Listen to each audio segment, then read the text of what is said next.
Mic తీసుకోమ్మా, mic దగ్గర పెట్టుకోండి. నీతిమంతునికి కలుగు ఆపదలు అనేకములు, వాటన్నిటిలో నుండి యెహోవాను విడిపించును. మమ్మల్నిగా ప్రేమించే మా ప్రియ పరలోకపు తండ్రి, నీకు వందనాలు స్తుతి స్తోత్రాలు చెల్లించుకుంటాం.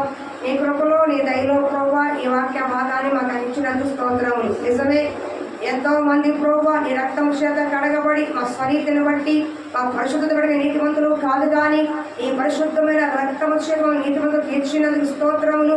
అయ్యా, ఇగో నీ బిడ్డలుగా ఉన్నప్పుడు మా కష్ట నష్టాల్లో కానీ శ్రమంలో ఇబ్బందుల్లో కానీ ఉన్నప్పటికీ కూడా ఆపదలు ఎన్నొచ్చినా ఎప్పటికప్పుడు తప్పిస్తూ విడిపిస్తూ మీరు మాకు తోడుగా ఉండి నడిపిస్తూ విధానం బట్టి స్తోత్రాలు చెల్లించుకుంటూ ఈ వాక్య భాగాన్ని నిలిచి మా అందరికీ అర్థమైన బోధించమని, నీలాంటి పరమ బోధకుడు ఈ ప్రపంచంలో ఎవరు లేరు ప్రభువా, నీలాగా బోధించేవారు ఎవరు లేరు.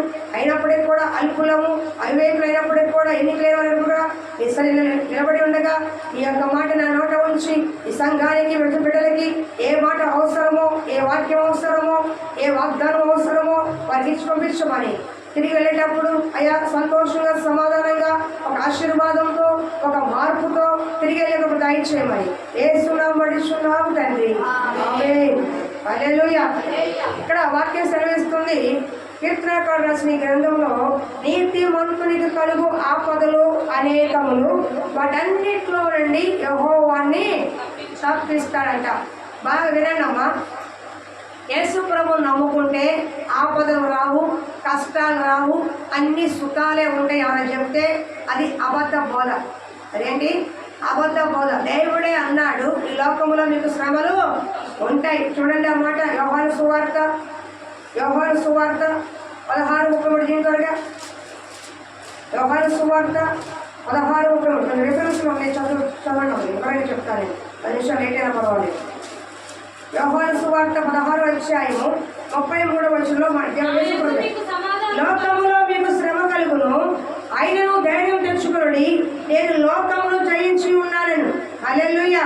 లోకములో మీకు శ్రమ కలుగుతాయి, ఆయనను ధైర్యం తెచ్చుకొనుడి, నేను లోకమును జయించి. శిష్యులు చెప్పిన మాట అయినప్పుడే కూడా ప్రపంచవ్యాప్తంగా చాలా మంది తప్పుడు బోధ ఏంటంటే, యేసు ప్రభువుని నమ్ముకోండి మీకు ఉద్యోగాలు వచ్చేస్తాయి, యేసు ప్రభువుని నమ్ముకోండి పెళ్లిళ్ళు అయిపోతాయి, యేసు ప్రభువుని నమ్ముకోండి ఆస్తులు వచ్చేస్తాయి, యేసు ప్రభువుని నమ్ముకోండి మీరు గొప్పోళ్ళు అయిపోతారని రకరకాల బోధ చేస్తున్న వారి యొక్క బోధ పక్కన పెట్టి దేవుడు అంటున్నాడు, ఈ లోకం రావా అంటే వస్తాయి, కానీ ఈ దేవుడు నమ్ముకున్నంత మాత్రాన శ్రమలు రావు, కష్టాలు రావు, ఇబ్బందులు రావు, అన్ని సుఖభోగాలే ఉంటాయన్న బోధ మాత్రం అబద్ధము. అర్థమవుతుందా? ఒకటి, మనం చేసుకున్న పనుల ద్వారా కానీ, దేవుడు యోగులకు పరీక్షించే ద్వారా కానీ, లోక కార్యాల ద్వారా కానీ, ఒక విశ్వాసికి, క్రైస్తవుల వాడికి, సేవకులు ఉన్నవారికి ఎవరికైనా శ్రమలు రాకుండా, కష్టాలు రాకుండా, ఇబ్బందులు రాకుండా ఎక్కడా కూడా ఉండవు. కానీ ఉంటాయి, కానీ వాటిల్లో నేను నీకు తోడుగా ఉంటానన్నాడు. లోకంలో అన్యులకి మనకి తేడా ఏంటంటే, వాళ్ళు నిరీక్షణ లేని వారిగా ఉన్నారు. కష్టం వస్తే ఏం చేయాలో తెలియట్లా, బాధ వస్తే తట్టుకోలేకపోతున్నారు, ఇబ్బంది వస్తే ఆ శ్రమని తట్టుకోలేకపోతున్నారు. చాలా మంది ఆత్మహత్య ప్రయత్నం చేస్తున్నారు, కొంతమంది విడిపోతున్నారు, కష్ట నష్టాలు వచ్చాయని, ఇబ్బందులు వచ్చాయని రకరకాల సమస్యలతో వాళ్ళ కుటుంబాలని వాళ్ళ జీవితాన్ని పాడు చేసుకుంటున్నారు. అనేకులు మరి బార్లకు వెళ్ళిపోతున్నారు, అనేకులు అమ్మాయిల దగ్గరికి వెళ్ళిపోతున్నారు, అనేక మంది దేవుని ఎరగని వారు రకరకాల పద్ధతిలో నెమ్మది ఎదుర్కొంటున్నారు. కానీ నీకు నాకు నిరీక్షణ ఏంటంటే, దేవుడు కష్టం వచ్చింది, బాధ వచ్చింది, కన్నీరు వచ్చింది, దుఃఖం వచ్చింది, ఆపద వచ్చింది, అపాయం వచ్చింది, శ్రమ వచ్చింది, కానీ నా దేవుడు నాకు తోడై ఉన్నాడు. నా దేవుడు నాకు తోడై ఉన్నాడు. ఈ ఒక నిబ్బరమైన మనసు మనకు కలిగి ఉండాలి. నిరీక్షణ లేని వారు మనకు కాదు, కానీ దేవుడు అంటున్నాడు ఈ లోకంలో శ్రమలు ఉంటాయి, లేవని చెప్పను. శ్రమ మాత్రమే ఉండదు, శ్రమలు ఉంటాయి, సుఖము ఉంటుంది. కానీ చాలా మంది ఏం కోరుకుంటారంటే, శ్రమలు కోరుకోరు, సుఖాలే కోరుకుంటారు. కానీ దుఃఖము విలువ తెలియాలంటే, సంతోషం విలువ తెలియాలంటే దుఃఖము కూడా ఉండాలి. సాయంకాలంలో ఏడుపు వచ్చి రాత్రంతా ఉండినా ఉదయమున సంతోషము కలుగుతుందని వాక్యం సెలవిస్తుంది. కనుక ఇప్పుడు ఒక మాట చెప్తాను.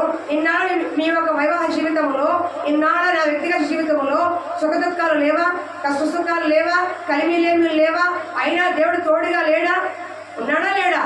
అందుకే నీతి మంతులు కలుగు ఆపదలు అనేకం వస్తాయి. ఈ దావీదు యొక్క అనుభవం. సౌలు ద్వారా ఆపద, బిడ్డల ద్వారా ఆపద, అయిన వారి ద్వారా ఆపద, మేలు పొందుకున్న ద్వారా ఆపద, ఇంటి వారి ద్వారా ఆపద, అడుగడుగున ఆపదలు, అడుగడుగున అపాయాలతో నిండిన అనుభవం ఎవరిదని దావీదు. కానీ వాటన్నిటిలో ఎక్కడ దేవుడు నన్ను విడిచిపెట్టలేదు, ఎక్కడ నన్ను వదిలేయలేదు. నా కష్టం వచ్చినప్పుడు, నా బాధ కలిగినప్పుడు, నాకు ఇబ్బంది కలిగినప్పుడు, నా శత్రువు తరుగుతున్నప్పుడు, ప్రాణం మీదకే వచ్చినప్పుడు, అనేక పరిస్థితులు కూడా వెళ్ళినప్పుడు నా దేవుడిని విడవలేదు, ఎడబాయలేదు అంటున్నాడు దావీదు. హల్లెలూయా, హల్లెలూయా, హల్లెలూయా. ఎలా చెప్పగలిగాడు ఈ మాట? అన్ని శ్రమల్లో కూడా దేవుడిని బట్టి ఎలా ధైర్యంగా ఉన్నాడు, అన్ని శ్రమల్లో కూడా దావీదు దేవుడిని బట్టి ఎంత నిబ్బరంగా ఉన్నాడు. ఈరోజు శ్రమలు వచ్చాయని కష్టమని పారిపోయే స్థితిలో కాకుండా నిలబడే వారిగా, దావీదులాగా నిలబడే వారిగా ఉండాలి. ఎలా చెప్పగలిగాడంటే శ్రమల్లో దావీదు యొక్క అనుభవాలు, శ్రమల్లో దావీదు యొక్క అనుభవాలు ఎలా ఉన్నాయో ఈరోజు మనము కూడా ఆ విధంగా ఉండగలిగినప్పుడు మనము కూడా ఇతరులకు అనుభవంగా చెప్పగలుగుతాము, అనుభవంగా ఉండగలుగుతాము, మాదిరికరంగా సాక్ష్యంగా నిలబడరు. కాబట్టి శ్రమలు లేవని ఎక్కడ బైబిల్ చెప్పట్లేదమ్మా. శ్రమలు, సంతోషం ఉంది, సమాధానం ఉంది, ఆశీర్వాదాలు ఉన్నాయి, నిండైన విండైన దేవులు అన్నీ ఉన్నాయి. వాటితో పాటు ఏమున్నాయి? శ్రమలు, కష్టాలు కూడా ఉన్నాయి. కానీ వాటిల్లో దేవుడు అంటున్నాడు, నేను నిన్ను విడవను. నువ్వు కష్టంలో ఉన్నావని, బాధలో ఉన్నావని, ఇబ్బందుల్లో ఉన్నావని, అప్పుల్లో ఉన్నావని, అనారోగ్యంలో ఉన్నావని, నువ్వు కన్నీరు నడుస్తున్నావని, నువ్వు ఆపదలో ఉన్నావని నేను నిన్ను విడిచిపెట్టే దేవుడు కాదు.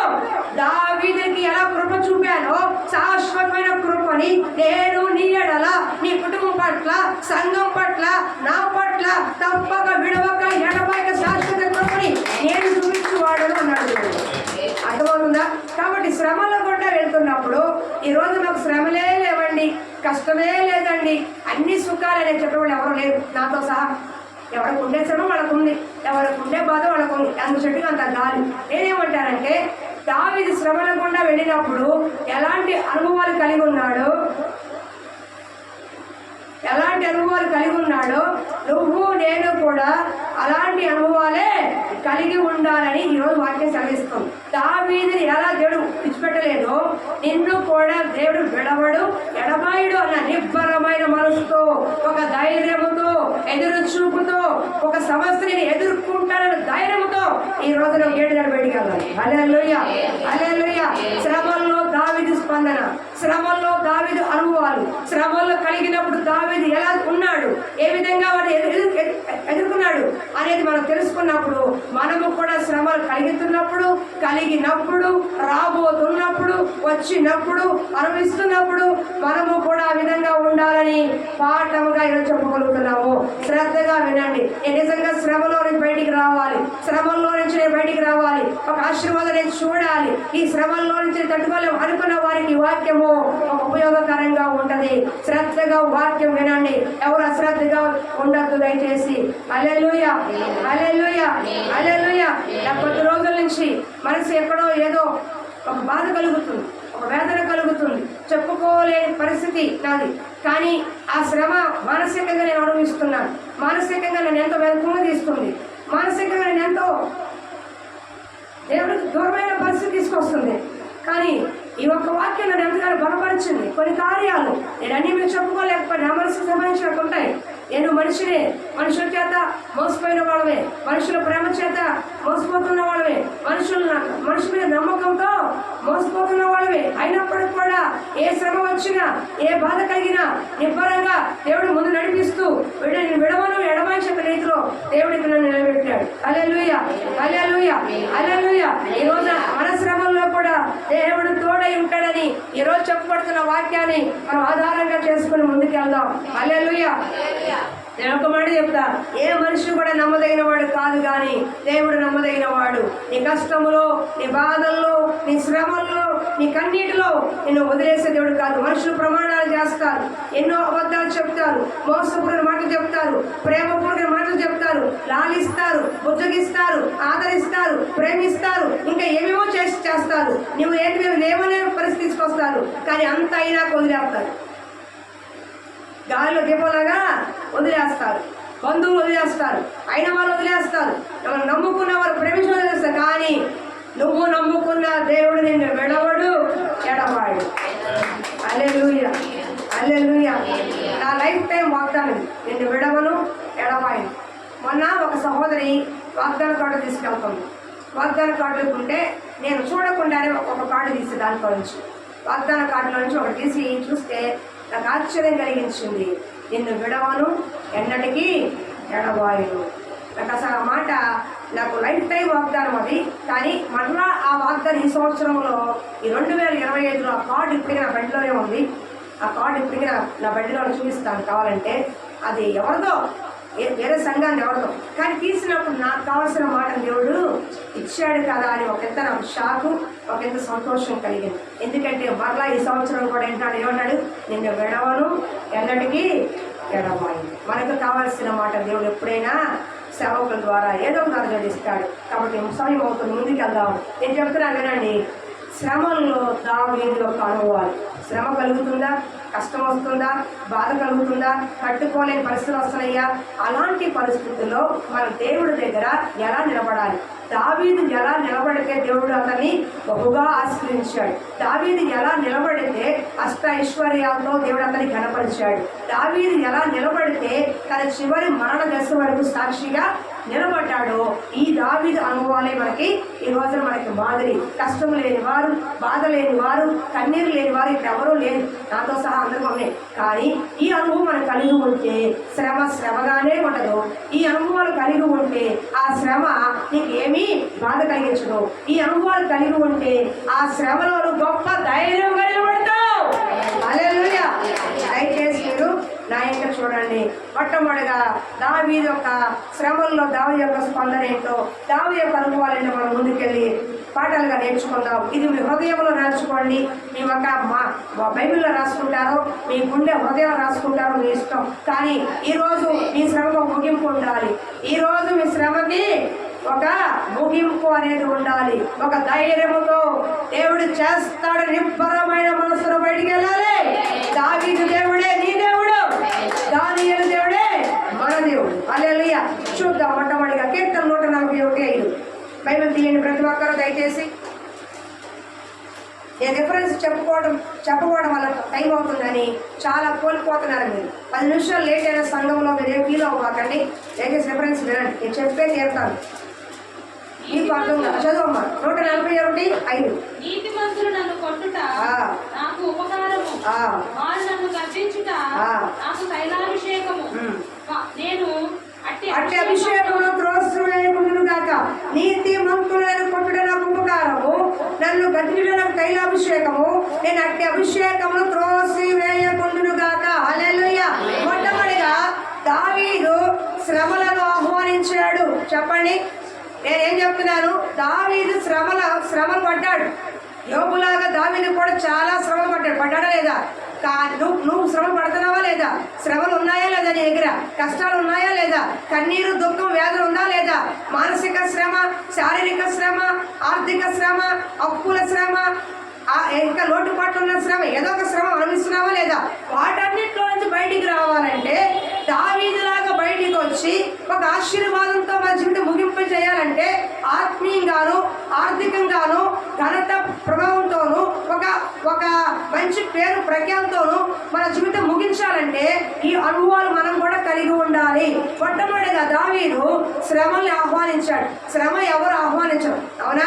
అక్కడ శ్రమే వద్దమ్మా, నాకు కష్టమే వద్దమ్మా, నాకు అసలు బాధలే ఉండకూడదమ్మా, ఎంతసేపు సుఖమే ఉండాలి, సంతోషమే ఉండాలి, ఎంత నొప్పి కూడా తగలకూడదు, సూది ఇంజక్షన్ కూడా నాకు తగలకూడదు. అలాంటి వాడికి ఏమవుతుందండి ఈ రోజుల్లో ఆపరేషన్ చేయాల్సిన పరిస్థితులు అవుతుంది. ఇంజక్షనే వాడికి గుచ్చడానికి ఇష్టపడటం. కానీ అలాంటి వాడికి ఏం చేస్తారు పాపం చాలామంది, ఏదో ఇబ్బంది వస్తే ఆపరేషన్ దాకా అవుతున్నారు. అంటే శ్రమ ఎవరో కూడా సూది గుచ్చుకున్నట్ట అంత నొప్పి కూడా తగలకూడదు. ఇంట్లో అసలు ఏ శ్రమ కలగకూడదు. భర్త ద్వారా, పిల్లల ద్వారా, బయట వాళ్ళ ద్వారా, ఐదు ద్వారా అసలు ఎక్కడికి వెళ్ళి పూల పాల్పడిపోవడం మనది. అలాంటి జీవితం అనేది అసలు ఎక్కడ ఉండదు, ఎలాంటి వారికి ఉండదు, అవునా? ఎంత అనిల్ అంబానీకి కూడా కష్టం ఉంది. ఎందుకని కొడుకు శ్రమగా ఉన్నాడు. వాడు ఏసీలో పడుకునే అవకాశం లేదు. బంగారం కోటు ధరించాడు కానీ బంగారం లాంటి ఆరోగ్యం వాడికి లేదు. పాపం ఏం లేదు. తన ఆస్తి మొత్తాన్ని పళంగా పెట్టిన ఆయుష్ కాలాన్ని కొనుక్కోలేని స్థితి అనిల్ అంబానీ. వాళ్ళకంటే ధన్యవాదాలు లేదు. అవునా కదా? ఆస్తితో మనం లేదు. దేవుడు పెట్టే అవునా అంటే ఏమంటే శ్రమ లేని వాళ్ళు ఎవరు లేరు. ఎంత చెట్టుకి అంత గాలి మనుషులు అంత పెట్టాడు పాపం. కానీ ప్రాణం మీదకి వస్తుంది. ఏసీలో కూర్చోలేడు. కొంచెం చల్లదం తగలకూడదు. ఆహారం తీసుకోలేడు. చాలా ప్రాబ్లమ్స్, చాలా క్రిటికల్ ప్రాబ్లమ్స్ ఉన్నాయి అబ్బాయికి. మరి ఆస్తి లేదా? ఇండియానే కొనేంత ఆస్తి ఉంది. ఇండియా కొనేంత ఆస్తి దేవుడి పాదాల దగ్గర పెట్టి డాక్టర్ దగ్గర పెట్టి అయ్యా నా బిడ్డ ప్రాణం అయ్యంటే కూడా ఆ ప్రాణాన్ని ఇచ్చే స్తోమత వాళ్ళకి. అందుకే నరుని ఆయుష్ యెహోవా పెట్టిన దీపం. నువ్వు ఆయుష్ అసలు దేవుడు నాకు ఏం చేసినంటారు. అసలు బ్రతికి ఉండటమే గొప్ప ధన్యత. నేను ఒక మాట చెప్పిన తల్లి, ఎవరైనా ప్రాణం మీద వస్తే ఆస్తులు అమ్మేసుకుంటారు. ఇంట్లో వాళ్ళు కానీ మనకైనా కానీ భర్తకైనా పిల్లలకైనా ఎవరైనా వస్తే సహజంగా ఏం చేస్తారు, అబ్బా ప్రాణం మీదకి వచ్చిందమ్మా. ఇప్పుడంటే ఆపరేషన్లో ఈ ఆరోగ్యశ్రీ చేస్తారు. అంతకుముందు గుండె ఆపరేషన్ అయితే 5 లక్షలు 10 లక్షలు 20 లక్షలు ఉండేవి. ఎక్కడెక్కడో దూరంగా చేసేవాళ్ళు. దానికి ఏం చేసేవాళ్ళు, పొలం అమ్మేసుకునేవాళ్ళు, ఒక ఇల్లు అమ్మేసుకునేవాళ్ళు. అయ్యో నా భర్తను ఎలాగైనా కాపాడుకోవాలి, నా బిడ్డను ఎలాగైనా కాపాడుకోవాలి. ఈ పొలం పోతే పోయిందిలే, ఇల్లు పోతే పోయిందిలే, 10 లక్షలకు అమ్మేసేయండి, 20 లక్షలకు అమ్మేసేయండి, నా బిడ్డ ప్రాణం ఎలాగైనా దక్కాలి. అర్థమవుతుందా? ప్రాణం విలువ 20 లక్షలు 50 లక్షలు ₹1,00,00,000 18 కోట్లు ఎస్బీఐ పర్సను ఖర్చు పెట్టాడు. ఎప్పుడు కరోనా టైంలో 18 కోట్లు అయిందంట. కానీ ప్రాణము నిలబడలేదు. అంటే డబ్బు వస్తే ఆయుష్కాలం కొనలేవు, బంగారం ఇస్తే ఆయుష్కాలం కొనలేవు. నీ ఆస్తే రాసిచ్చినా ఆయుష్కాలం దేవుడి కృపతో బ్రతికి పట్టగట్టావు. దానికి స్థుతించాలి దేవుడు, దానికి దేవుడిని స్థుతించాలి. అర్థమవుతుందా? అది అంతేగా నాకేమి ఇచ్చాడు. అప్పుడు హాస్పిటల్కి వెళ్ళి 10 లక్షలు పెడితే అప్పుడు గుర్తొస్తాం మనకి. పోయి అంత విలువైన ప్రాణం అని తప్పుతాలి. హ్యాపీగా ఉన్నప్పుడే, సంతోషంగా ఉన్నప్పుడు ఏం చేయాలి?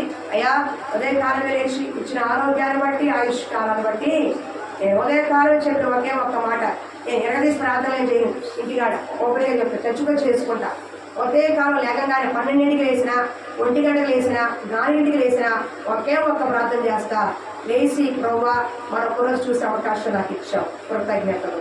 ఇచ్చిన ఆరోగ్యాన్ని బట్టి, ఆయుష్ కాలాన్ని బట్టి కృతజ్ఞతలు. ఆ మాట చెప్పి పని చేసుకుంటాను, ప్రార్థన చేసుకుంటా కాసేపు. కానీ ఎక్కువసేపు చేసేది మందిరంలో చేస్తా. ఎక్కువసేపు నా ఇంటి దగ్గర అంత అవకాశం ఉండదు కాబట్టి నాకు పొద్దున్నే వచ్చి మందిరంలో ఎక్కువసేపు అరగంట గంట ఎక్కువసేపు గడవడానికి ఇష్టపడతా. మొట్టమొదటిగా దావీదు శ్రమని ఆహ్వానించాడు. అంటే ఎదుర్కొన్నాడు. శ్రమ వచ్చింది కదా అని పారిపోలా. నీ దేవుడు ఇక్కడ అంటున్నాడు, నీతిమంతులు నన్ను కొట్టుట నాకు ఉపకారము, నన్ను వెలుగుల తెగభిషేకము అంటున్నాడు. అంటే శ్రమలు కలిగినప్పుడు, ఇబ్బంది కలిగినప్పుడు దేవుడి ద్వారా కానీ ఇతరుల ద్వారా కానీ ఏ కష్ట నష్టాలు వచ్చినా దావీదు ఎదుర్కొన్నాడే కానీ పారిపోలేదు. దావీదు నిలబడ్డాడే కానీ వెనక్కి తిరిగిపోలేదు. దావీదు సమస్యను ఎదుర్కోవడానికి ఇష్టపడ్డాడే కానీ ఆ సమస్య నుంచి పారిపోవాలని అనుకోలేదు. ఈ రోజున చాలా మంది శ్రమలు, దేవుడిని నమ్ముకుంటే శ్రమలు వచ్చేస్తున్నాయని పారిపోతున్నారు. దేవుడిని నమ్ముకుంటే శ్రమలు వస్తున్నాయని ఎక్కడెక్కడికో వెళ్ళిపోతున్నారు. దేవుడిని నమ్ముకుంటే శ్రమలు వచ్చేస్తున్నాయని అపోహపడి ఏం చేస్తున్నారు, మళ్ళా వెనక్కి తిరిగిపోతున్నారు. కుక్క తన వాంకి తన నాయకునట్లుగా వచ్చి పేరు పొందుకుని కష్టం వచ్చినప్పుడు, బాధ అయినప్పుడు నిలబడలేక వెనక్కి వెళ్ళిపోతున్నారు. అంతమంది శ్రమ అయిపోద్దా, ఇంకంతకంటే అధికంగా రాకపోద్దా? దేవుడి సన్నిధిలో దేవుడు నేను శ్రమకి ఆహ్వానించాను. నేను పరీక్ష పెడుతున్నప్పుడు, శ్రమలు కలిగినప్పుడు, ఇబ్బంది వచ్చినప్పుడు ఆ శ్రమని ఎదుర్కొనే శక్తి, సామర్థ్యం నీకు ఉండాలి. రెండోది, సేవకులు ఒకవేళ అయ్యా ఈ పరిస్థితుల్లో ఉన్నావు, ఈ శ్రమల కాలం ఉన్నావు, ఈ ఇబ్బందుల్లో ఉన్నావు, నువ్వు సరి చేసుకో, ఇక ఇలా ఉండని హెచ్చరించినప్పుడు, గద్దించినప్పుడు, ప్రేమపూర్వకంగా చెప్పినప్పుడు దాన్ని ఏం చేయాలంట, ఆశీర్వాదకరంగా తీసుకోవాలి. అర్థమవుతుందా? శ్రమలు వచ్చినప్పుడు ఎక్కడ పడతారు? సహజంగా శ్రమలు ఉన్నాయి అనుకోండి, బయట వాళ్ళకి చెప్పుకుంటారు, వాళ్ళ వల్ల ఏ ఉపయోగం లేదు.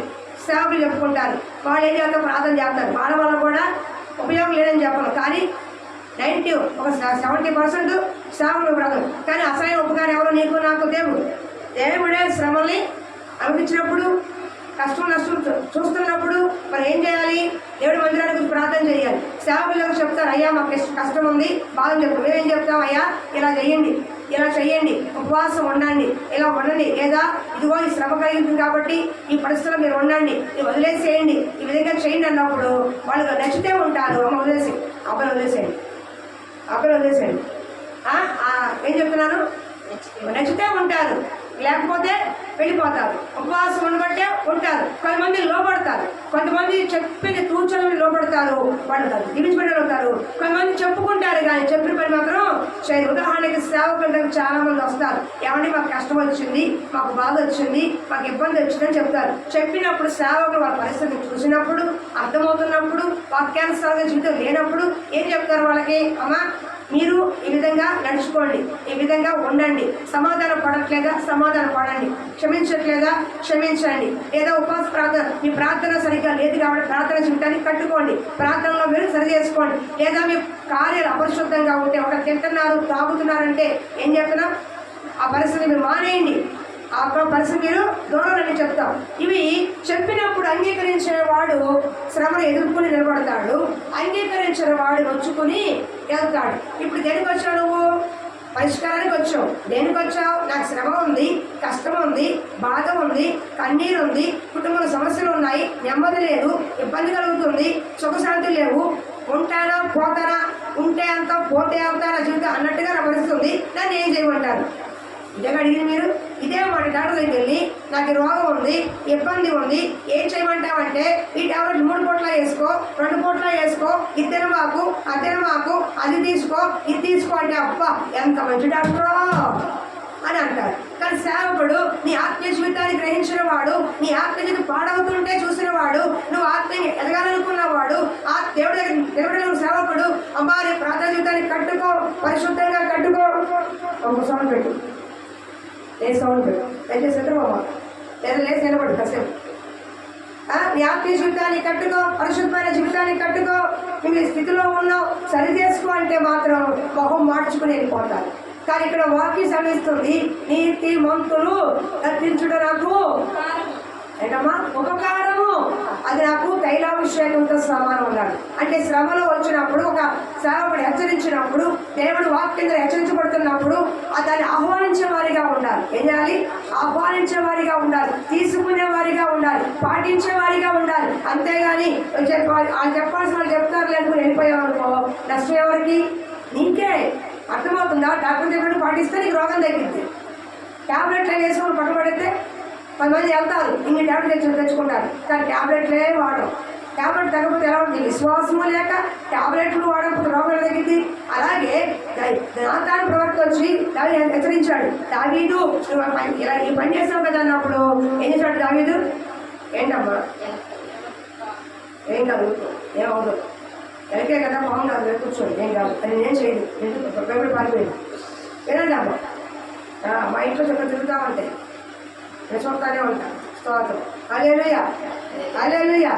నేనేం చెప్తున్నానంటే వినండి, ఏదైనా హెచ్చరించినప్పుడు అది కాదు కూడదన్నప్పుడు నేను ఒక మాట చెప్తాను, నీ బిడ్డల గురించి ఒక మాట అన్నాడు, మీ బిడ్డల గురించి తల్లిదండ్రులుగా మీకెలా తెలుస్తుందో సంఘంలో ఉన్న బిడ్డల గురించి మాకు తెలుస్తుంది.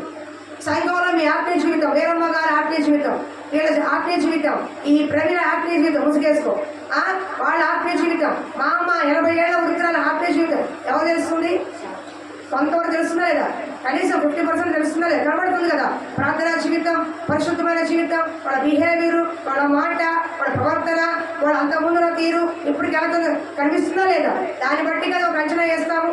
రెండోది, అంతకంటే దేవుడు అన్ని చూస్తూ ఉంటాడు. దాన్ని బట్టి ఏం చెప్తామేమో, అమ్మ నువ్వు ప్రార్థన సరిగ్గా చేయట్లా, చెయ్యి, మందిరానికి సరిగ్గా క్రమంలో రావట్లా, మందిరానికి రా, అవునా.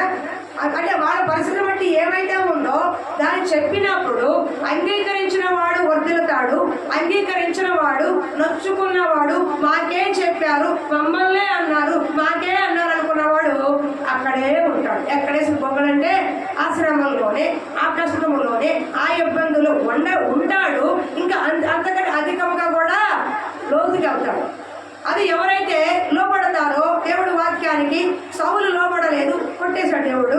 దావీదు లోబడ్డాడు, గద్దించినప్పుడు వర్ధిల్ల చేశాడు. అర్థమవుతుందా? శ్రమ కలిగినప్పుడు, ఇబ్బంది కలిగిస్తున్నప్పుడు నువ్వు శ్రమను ఆహ్వానించే వారిగా ఉండాలి, చెప్పిన మాట వినేవారిగా ఉండాలి. దేవుడు ఏం చెప్తున్నాడు, వాక్యం ఏం చెప్తుంది, సేవకులు ఏం చెప్తున్నారు, నా మేలు కోరికలు చెప్తున్నారు. అసలు ఎడిపోతే మాకెందుకయ్యా, ఎత్తనావా వత్తనావా ఎత్తనావా చాలు కదా. కానీ సంఘం అది కాదు కదా. సంఘం అది కాదు. వత్తనావా పొందడే సంఘం కాదు. నువ్వు ఎలా ఉంటున్నావు, ఎలా జీవిస్తున్నావు, దేవుడి దగ్గర నీ ఆత్మశుద్ధి ఎలా ఉంది, దేవుడి కొరకు ఎలా బ్రతుకుతున్నావు, కాచుకునేవాడే సంఘ కాపురంటే.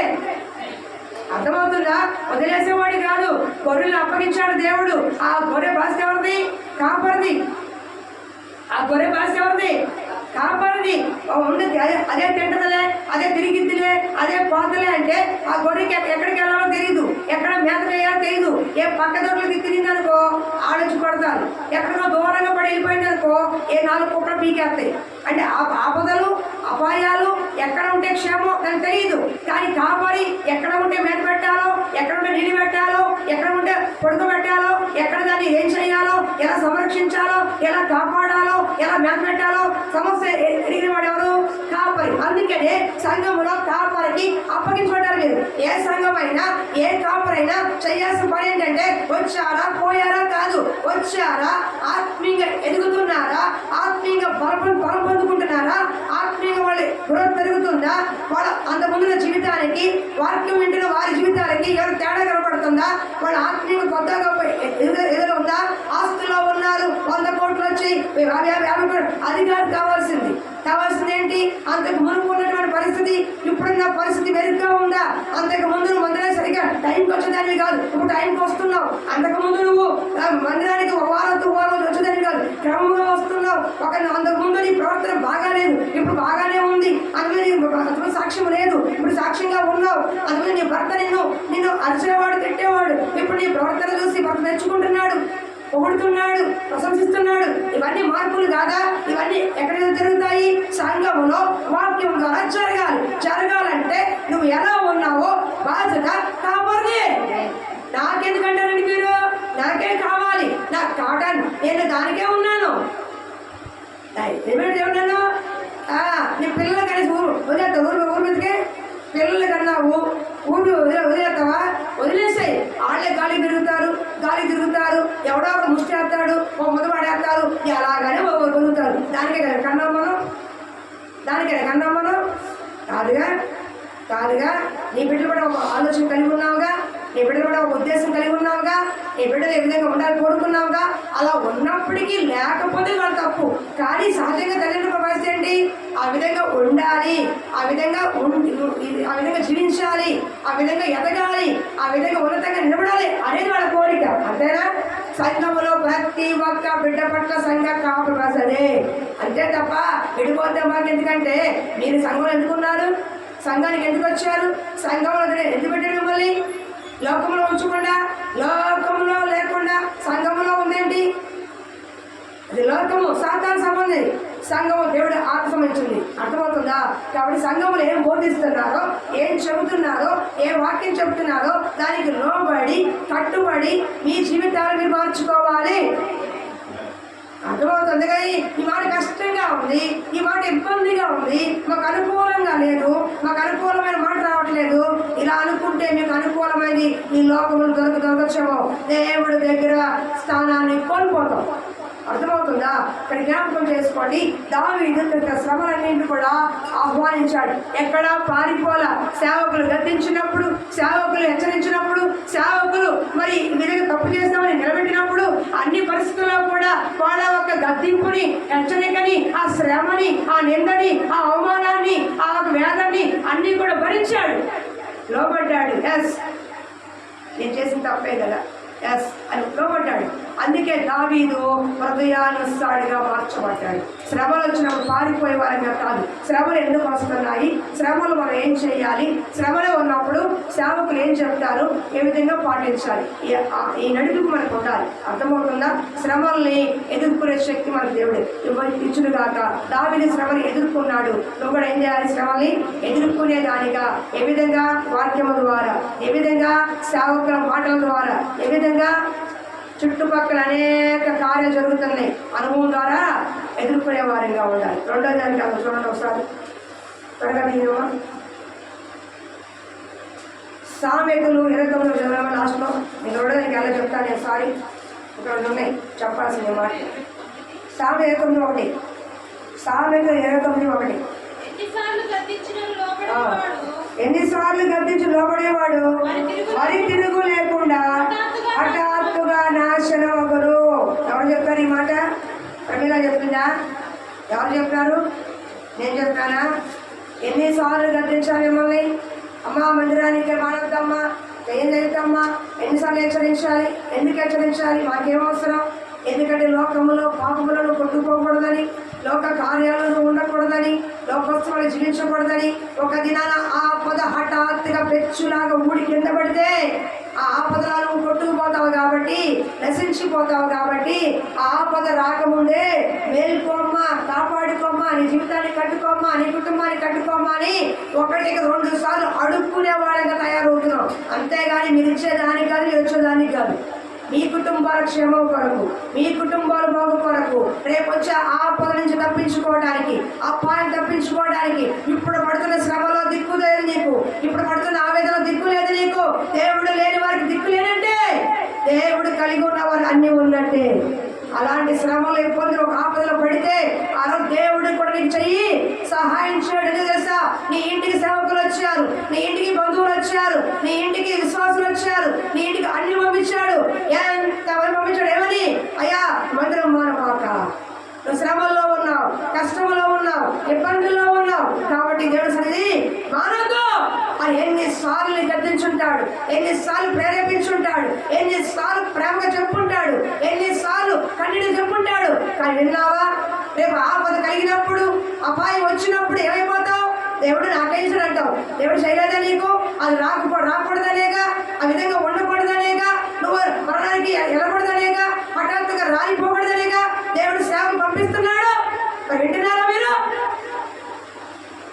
ఎన్నిసార్లు గద్దించిన, ఎన్నిసార్లు చెప్పినా లోబడని వాడు. నేనే చెప్పుకోండి ఆ మాట, నేను చెప్పలేదు. 2 కీర్తన గ్రంథం 26 ఈ బాబు నిద్ర వస్తుందా? నిద్ర వస్తే మొహం కడుపు కొంచెం యాక్టివ్గా ఉంది. నేను ప్రసాద్ చెప్పలేను, రికార్డింగ్ అవుతుంది.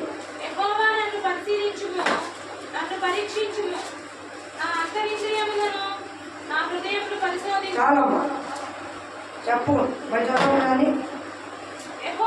యెహోవా ఆయనను పరిశీలించుము.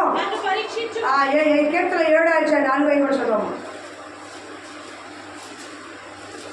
నేను ఎప్పుడు మాత్రం రాసుకోండి, వాళ్ళకి జ్ఞాపశక్తి లేదు.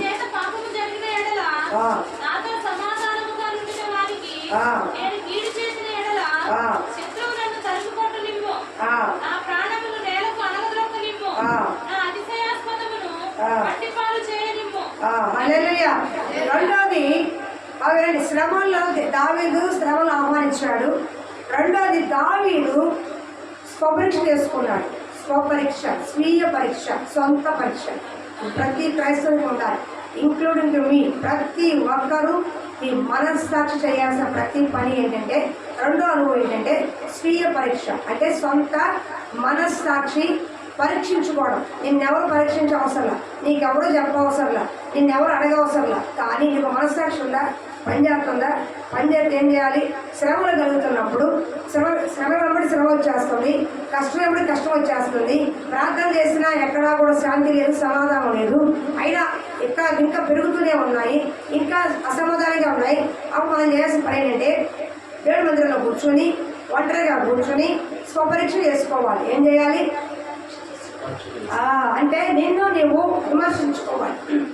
నిన్ను నువ్వు విమర్శించుకునేలా తీర్పు పొందకపోదు అని ఒక్క కోరిక రాసం. నేను ఎవరు విమర్శించాను, పక్కన పడేసాను. నన్ను వాళ్ళు అంటున్నారు, వీళ్ళు అంటున్నారు, వీళ్ళు చెప్తున్నారు, వాళ్ళు అది ఎవరు చెప్పవసరం. నేను మనసారి పని చేస్తుందా? పని చేస్తే ఏం చేయాలి? తీసుకుని మందిరానికి వెళ్తున్నాను, క్రమంగా వెళ్తున్నాను, ఉన్నాను. అయినా శ్రమ ఎందుకు వస్తుంది, బాధలు ఎందుకు వస్తున్నాయి, కష్టం ఎందుకు వస్తుంది? అసలు ఏం చేసుకుంటాను నేను? నా వల్ల ఏ పొరపాటు జరిగిపోతుంది, నా వల్ల ఏ తప్పిదం జరుగుతున్నది, నాలో ఏ పాపం ఉంది, అసలు ఎందుకు వస్తుంది కష్టాలని మంచి మనస్సాక్షి అన్నవాడు దావీదు. కాబట్టి ఏం చేశాడు? సొంత పరీక్ష చేసుకున్నాడు. తన శ్రమలన్నింటిలో కూడా నన్ను పరీక్షించుము. ఏదైనా ప్రార్థన చేసావు అన్నమాట. నాకు అది కావాలి, నాకు ఇది కావాలి, నాకు ఇది చెయ్యి, అది చెయ్యి. ఏ రోజైనా నీ మనస్సాక్షి పరిస్థితి అడిగావా? నన్ను పరీక్షించయ్యాలి. ఎందుకని ఇన్ని కనబడతాయి, మరి చెత్త చెదారాలు ఇన్ని కనబడతాయి. మరి కనబడటానికే వచ్చింది. నన్ను పరీక్షించు, నన్ను పరిశీలించు అని ప్రార్థన చేసావా? దావీదు చేశాడు. నన్ను పరీక్షించు. ఏమ్మా టైం చూడు ఏం చెప్పాడు? నన్ను పరీక్షించు, ఏం చెప్పాడయ్యా? కూర్చో, సరిగ్గా కూర్చో, కాళ్ళ దగ్గర కూర్చో. పరీక్షించు, పరిశీలించు. శ్రమలు ఎక్కువ వస్తున్నప్పుడు నువ్వు ఒంటరిగా కూర్చొని ఏం చేయాలంటే, ఇంటి వారికి దూరంగా ఉండి, అయిన వారికి దూరంగా ఉండి, దేవుడి సన్నిధిలో కానీ ఎక్కడ దూర భారంగా కానీ కాసేపు ఒంటరిగా కూర్చుని, ఈ శ్రమ దేనికి వచ్చింది, ఎందువల్ల వచ్చింది, నా పాపం వల్ల, నా ఏమైనా చేశానా, నాలో తప్పిదం ఏమైనా ఉందా, నాలో పొరపాటు ఏమైనా జరిగిందా, ఎక్కడ దేవుడికి వ్యతిరేకంగా చేసి ఉంటానా, ఏం జరుగుతుందని చెప్పి నిన్ను నువ్వు పరీక్షించుకోవాలి. ఏం చేయాలి? దేవుడి మందిరానికి వెళ్తున్నాను, దేవుడి నాకు ఇలా పెట్టాడేంటి, అలా పెట్టాడేంటి అని అనొద్దు. ఇంకా నువ్వేం చేయాలి?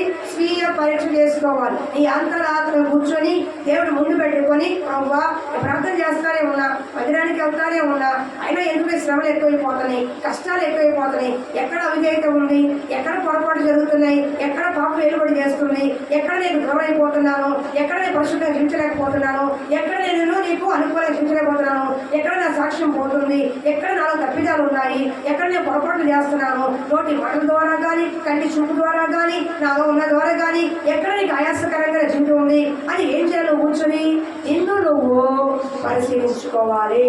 ఇప్పుడు బాడీ స్కాన్ ఉంది, బాడీకి స్కాన్ ఉంది. మిషన్లో పంపించగానే తన నుంచి అరికాల వరకు నీ లోపల ఏ లోపాలు ఉన్నాయో, ఏ లోపాలు లేవో బాడీ స్కాన్ ఉంది. మరి నీ అంతరంగ స్కాన్ ఎవరు తీయాలి? ఎక్స్రే ఎవరు తీయాలి? స్కానింగ్ ఎవరు తీయాలి? దేవుడు తీయాలి. తీయాలంటే ఏం చేయాలి? నువ్వు అప్పగించుకోవాలి. బాడీ అప్పచెప్తావే, ఆ మిషన్లోకి వెళ్తే ఇలా పడుకుంటావే, అప్పగించి నువ్వేం చేయాలి?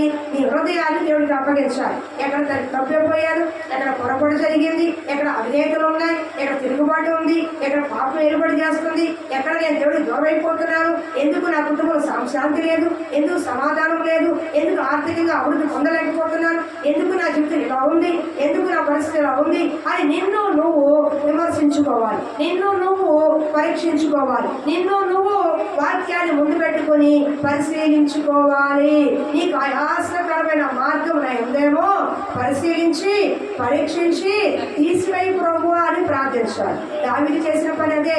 51వ కీర్తన అంతా కూడా పరిశీలించుము, నన్ను పరీక్షించుము, నా హృదయాన్ని శుద్ధీకరించుము, ఏ పాపం నాలో ఎలుబడి చేస్తుందో, ఏ పాపం నాకు వ్యతిరేకంగా ఉన్నానో, నేను పాపం చేసిన వాడినే, అందుకే సమాధానం లేకుండా ఉన్నా, బిడ్డల్ని కోల్పోయా, ఒక కుటుంబాన్ని కోల్పోయా, పనికి రాని వాడు కూడా నన్ను అవమానిస్తున్నాడు, నేను పాపం చేసిన వాడినయ్యా అని తన అంతరాత్మ బట్టి క్షమాపణ కోరుకున్నాడు దావీదు. ఇది అర్థమవుతుందా తల్లి? నేను చాలాసార్లు ఈ ప్రార్థన చేస్తాను. నేను చాలాసార్లు చేసే ప్రార్థన చేసా, దాన్ని నేను పరీక్షించుకోను. మొన్న జరిగిన సంఘటనలో కూడా కొన్ని కార్యాలు వారి దేవుడు చూసుకుంటాడు. వాళ్ళేంటో మనమేంటో దేవుడికి తెలుసు. వాళ్ళేం ఎలా ఉన్నారో, నేను ఎలా ఉన్నానో దేవుడికి తెలుసు. వాళ్ళు ఏం చెప్పారో, ఏం చేశారో దేవుడికి తెలుసు. నేనేం చేశానో దేవుడికి తెలుసు అని నన్ను నేను పరిశీలించుకొని దేవుడి దగ్గర ప్రార్థన చేసుకుని వదిలేసే కొన్ని కార్యాలు. నేనేం చెప్తున్నానంటే, శ్రమలు ఎక్కువ అవుతున్నప్పుడు నువ్వు ప్రార్థన చేస్తున్నావు, కానుకలు ఇస్తున్నావు, మందిరానికి పోతున్నావు, కానీ శ్రమలు పోవట్లా, శ్రమలో నీకు వదలట్లా, శ్రమ కూడా శ్రమ వచ్చేస్తుంది, అసమాధాన కార్యాలు వచ్చేస్తున్నాయి, ఇంకా అనుకున్న దానికంటే ఎక్కువ వచ్చేస్తున్నాయి, తట్టుకోలేని శ్రమలు, నా వల్ల మొబైల్ శ్రమలు. అలాంటి శ్రమలు వచ్చినప్పుడు మౌనంగా ఒంటికాయ సొంటి కొమ్ములాగా, ఒంటరి పక్షిలాగా ఏం చేయాలి? కూర్చోవాలి. మందిరంలో ఏం చేయాలి? కూర్చోవాలి. ఇంట్లో ఎవరు లేనప్పుడు ఏం చేయాలి? ఒంటరిగా కూర్చోవాలి. కూర్చి నీ హృదయాన్ని తెరవాలి. నీ హృదయాన్ని ఎవరి దగ్గర తెరవాలి. స్కానింగ్ చేయకపోవా. అర్థమవుతుందా? నేను ఆయాసపడటానికి, నేను బాధపడటానికి, నేను కష్టపడటానికి, నేను అనిపించుకోవడానికి, నా శ్రమలకి, నా ఇబ్బందులకి, నా అప్పులకి, నా అవమానాలకి కారణం ఏంటి? నాలో ఏ తప్పిదం ఉంది, నాలో ఏ పొరపాటు ఉంది, నేను ఏం చేస్తే ఇలా వస్తుంది, ఏం చేస్తే నా బిడ్డలకు వస్తుంది, ఏం చేస్తే నా సమాధానం లేకుండా పోతుంది, ఏం జరుగుతుంది, ఎలా ఉంది అని చెప్పి నిన్ను నువ్వు పరీక్షించుకోవాలి, సమర్థించుకోకూడదు. దావీదు ఎక్కడ సమర్థించుకోవాలా? తప్పును ఒప్పుకున్నాడు. తాను తప్పు ఒప్పుకున్నవాడు వర్ధిల్లుతాడు, తప్పుకున్నవాడు కొట్టి వేయబడతాడు. అర్థమవుతుందా? నువ్వేం చేయాలి? ఈ వాక్యాన్ని ముందుబడి ఏం చేయాలి చెప్పండి. యోబు ఏమన్నాడు? శోధించబడిన పిమ్మట నేను సువర్ణ వలె మారుతా. నేను ఏ పాపము చేయలా, నోటితో కూడా నేను ఏ పాపం చేయలా, ఏ పరస్త్రీని కూడా ముద్దు పెట్టుకోవాలా, ఏ పరస్త్రీని కూడా మోహించలా, ఎవరి సొమ్ము అన్యాయంగా తెల్లా, ఏమీ చేయలా. అయినానే కష్టపడుతున్నా, అయినానే శ్రమ పడుతున్నా, అయినా తట్టుకోలేని రోగాలతో ఉన్నా. ఎందుకంటే నా దేవుడికి నేనేంటో తెలుసు. శోధించబడిన పిమ్మట ఉదయానా సువర్ణంగా మార్చబడతానని ధైర్యము కలిగి ఉన్నాడు. తను తాను పరీక్షించుకున్నాడు, తను తాను విమర్శించుకున్నాడు. తనలో ఎక్కడ పాపం ఉందో, పాపము లేదో జ్ఞాపకం చేసుకున్నాడు. ఈ రోజున పాపముతో నిండిపోయి, పాప ఆలోచనతో నిండిపోయి, శరీర క్రియలతో నిండిపోయి, శరీర ఆశతో నిండిపోయినా నీకు స్వీయ పరీక్ష అవసరం లేదా? సొంత పరీక్ష అవసరం లేదా?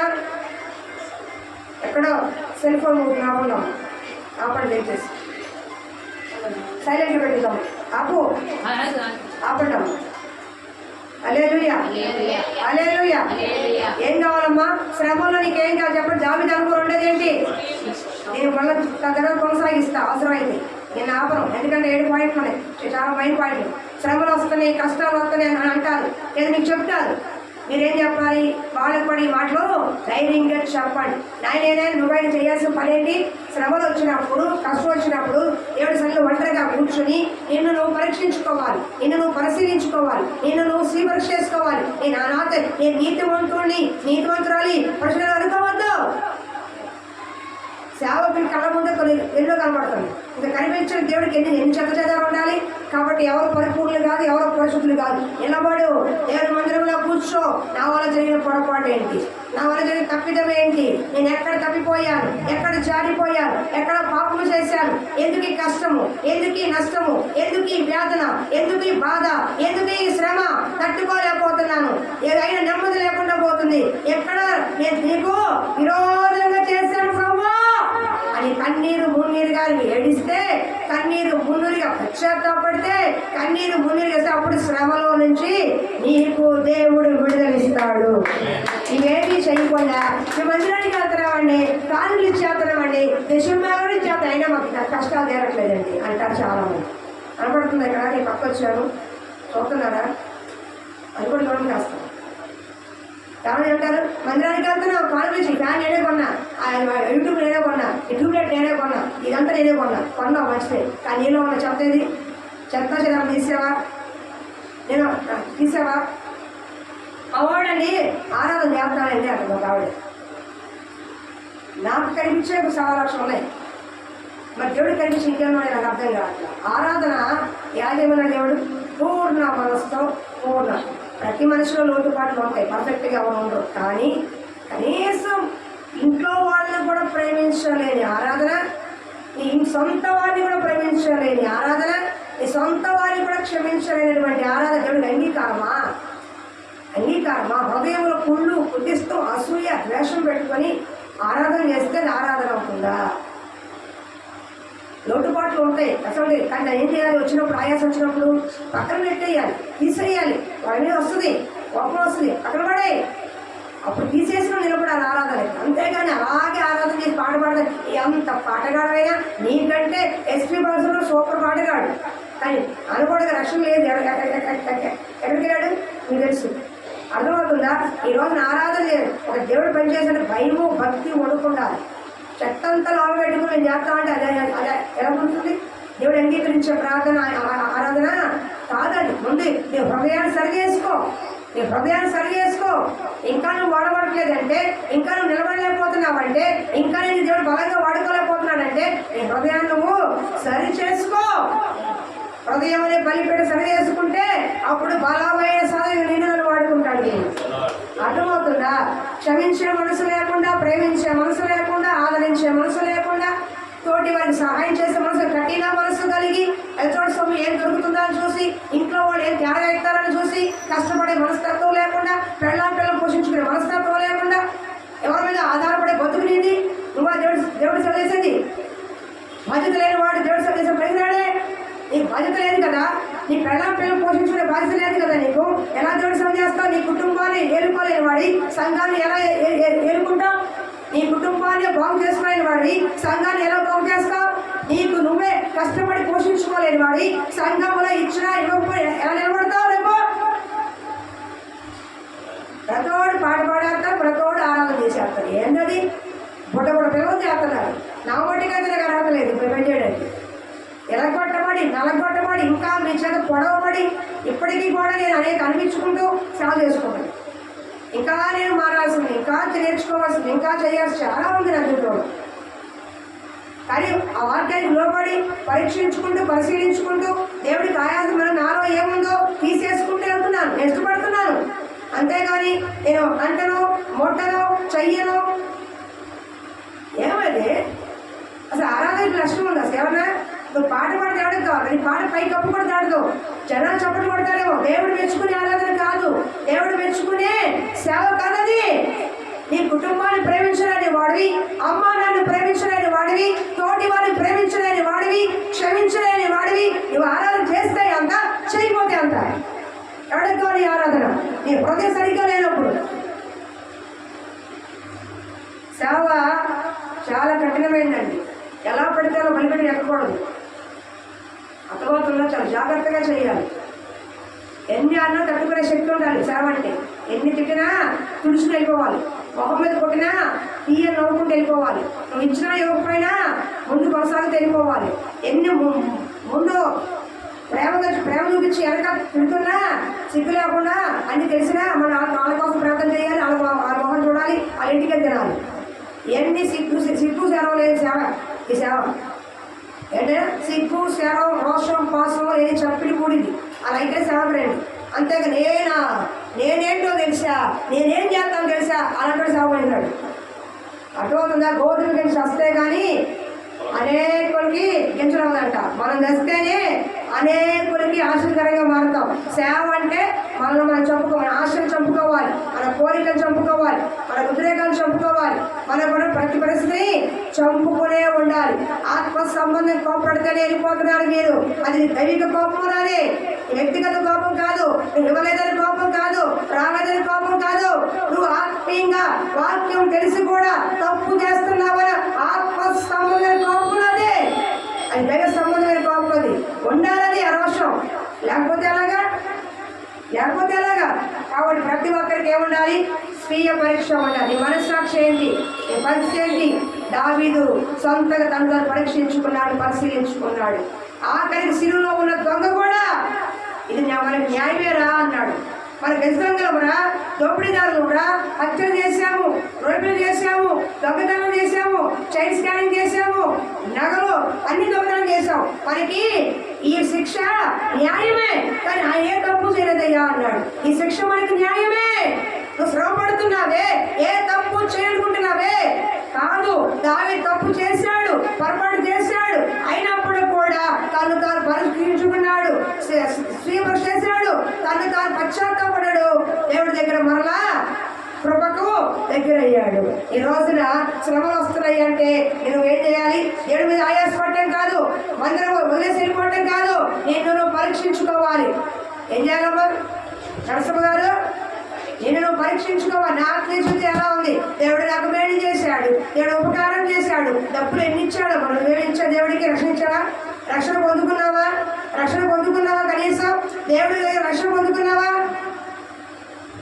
మనసాక్షి గుర్తుకోవట్లేదా? దేవుడు ఇన్ని మేలు చేశాడు, అన్ని మేలు చేశాడు, నేను ఉపకారం అని చెప్పుకుంటున్నావు. మరి దేవుడు ఏం చేశావు? కనీసం నువ్వు దేవుడికి ఇవ్వడం కూడా చేద్దాం. నీకు జాగ్రత్త సుమ. ఎప్పుడు ఎల్లకాలం ఇలాగే ఉండదు అనుకోవచ్చు. శ్రమల్లో దేవుడి కొరకు నిలబడు. నువ్వేం చేయాలి? పరీక్షించుకోవాలి. చెప్పండి, ఏం చేయాలి? సౌలు పరీక్షించుకోవాలా? తను చేసిన కరెక్ట్ అనుకున్నాడు, కొట్టివేయబడ్డాడు. దావీదు పరీక్షించుకున్నాడు, పరిశీలించుకున్నాడు, నన్ను క్షమించు అన్నాడు, నా అంతరంగంలో శుద్ధ హృదయం కలిగించు అన్నాడు, స్థిరమైన పునాది ఇవ్వన్నాడు, రక్షణానందం నాకు దయచేయన్నాడు. విరిగి నలిగిన మనసుతో పశ్చాత్తాపడ్డాడు. దేవుడు హృదయానుసారిగా అంగీకరించబడ్డాడు. చనిపోయేంత వరకు కూడా తను దేవుడు కొరకు గొప్పగా వాడబడ్డాడు. మహారాజులా బతికాడు. ఎవరు? దావీదు. ప్రేమపూర్వకంగా చెప్తున్నా, నేర్చుకోండి. కొన్ని మనకు తెలియవు, ఈ వాక్యం నేర్పిస్తుంది. ఎన్నో కష్ట నష్టాలు వచ్చినప్పుడు ఈ అవమానం ఎందుకు వచ్చింది, నన్నే ఎందుకు తిట్టారు, నన్నే ఎందుకు అంటున్నారు, నేనేం చేయకపోని అంటున్నారు, ఇలా అంటున్నారు అనుకుంటాం. కానీ దేవుడు అనుమతి లేకుండా జీవితంలో ఏమి జరగదు. పరీక్షించుకో, పరిశీలించుకో. దేవుడికి ఇష్టం లేని కార్యాలు ఏమైనా నీలో కనబడితే అసలు దేవుడికి ఇష్టం కాదు. నీ పక్కన కాపురం చేసే నీ భర్త, నీ పక్కన కాపురం చేసే నీ భార్య, నీ ఇంట్లో తిరగాడే నీ పిల్లలు, నీలో ఇష్టం లేని కార్యాలు ఉంటే తీసేయి. నీ పక్కన వాళ్ళని మెప్పించలేని వాడివి దేవుడే మేము మెప్పిస్తాను. నీ పక్కన ఉన్న వాళ్ళని మెప్పించలేని దానివి దేవుడే మేము మెప్పిస్తా. నీకు అర్థమవుతుందా? నేనైనా నువ్వైనా తీర్మానం చేద్దాం. ఏమని? మనకిష్టం లేదు కాదు, మన పట్ల వాళ్ళకి ఏం ఇష్టం లేదో తీసేద్దాం. చేద్దామా? నేను తీయడానికి ఇష్టపడుతుంది, చెయ్యొద్దా? నీకు దేవుడు చూసే సమయండి. దేవుడి సాక్షి, జాగ్రత్త. చెయ్యి బాగా ఎక్కువ మీద దేవుడి సాక్షి. ఎట్లా చెయ్యొచ్చో నీ రెడ్డి గారికి ఇష్టమైన కార్యాలు తీసేయాలి. బా రెడ్డి గారు భార్య ఇష్టమైన కార్యాలు తీసేయాలి. కొడి చెప్పండి, రెడ్డి గారు చెయ్యొచ్చు. ఇక లేదు. హల్లెలూయా, హల్లెలూయా. నేనేమంటానంటే అర్థమైందా? దేవుడికి ఇష్టకరంగా చూపించిన తర్వాత ముందు నీ పక్కన ఉన్న భర్తకి, నీ ఇంట్లో ఉన్న నీ భర్తకి, నీ ఇంట్లో ఉన్న నీ భార్యకి, నీ ఇంట్లో ఉన్న నీ బిడ్డలకి, నీ అత్తమామకి అనుకూలంగా జీవించు. తర్వాత ఆటోమేటిక్గా దేవుడికి జీవించేస్తాం.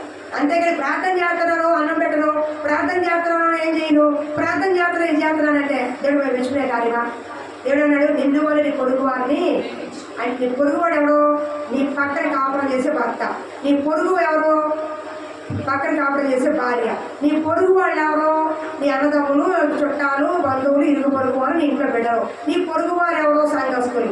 వీళ్ళని మెప్పించు, తర్వాత దేవుడు మెప్పించాలి. వీళ్ళని మెప్పించకపోతే నువ్వు దేవుడు మెప్పిస్తున్నావు అనేది అబద్ధం అవుతుంది. మనిషే నేను మెచ్చుకోకపోతే దేవుడు నేను మెచ్చుకోనంటే. అలానే అందరూ మెచ్చుకోవాలి కానీ అట్లా కనీసం కొంతమంది కొన్ని కార్యాలు అందరికీ నచ్చలేం. చంద్రబాబు అందరికీ నచ్చడు, జగన్ అందరికీ నచ్చడు. సగం మంది ఉంటారు, సగం అలాగే అందరూ ఉంటారు. కానీ కనీసం నీ ఇంట్లో వాళ్ళు, నీ బంధువులు, ఇరుగు సంఘస్థు సేవకులకైనా మెచ్చుకునే విధంగా అనుకూలంగా జీవిస్తే అప్పుడు నువ్వు నేను దేవుడికి అనుకూలంగా జీవిస్తున్నావని దేవుడే సాక్షి చెప్తాడు. అర్థమవుతుందా? నేను ముగించేస్తున్నా. 2 కార్యాలు చెప్పాను. దేవుడికి చిత్తమైతే ఇంకా మంచి కార్యాలు ఉంటున్నాయి. ఇంకొక 5 కార్యాలు ఉన్నాయి, వచ్చేవారం చెప్తా. దేవుడు కొద్ది మాటలు జీవించిన గాక. అర్థమవుతుందా? ఏం కలిగి ఉండాలి మనం? 2 కార్యాలు. శ్రమ కలిగినప్పుడు కష్ట నష్టాలు వస్తాయని దేవుడు చెప్పాడు. రావాలి చెప్పరా, నీకు సుఖమే ఉండదు. కార్పొరేట్ పెడతానమ్మా దేవుడు ఎక్కడ చెప్పరా? నన్ను వెంబడించేవాడు తన సిలువెత్తుకొని వెంబడించాలి అన్నాడు. నన్ను ఉపయోగించుకుని వెంబడించాలి అన్నాడు.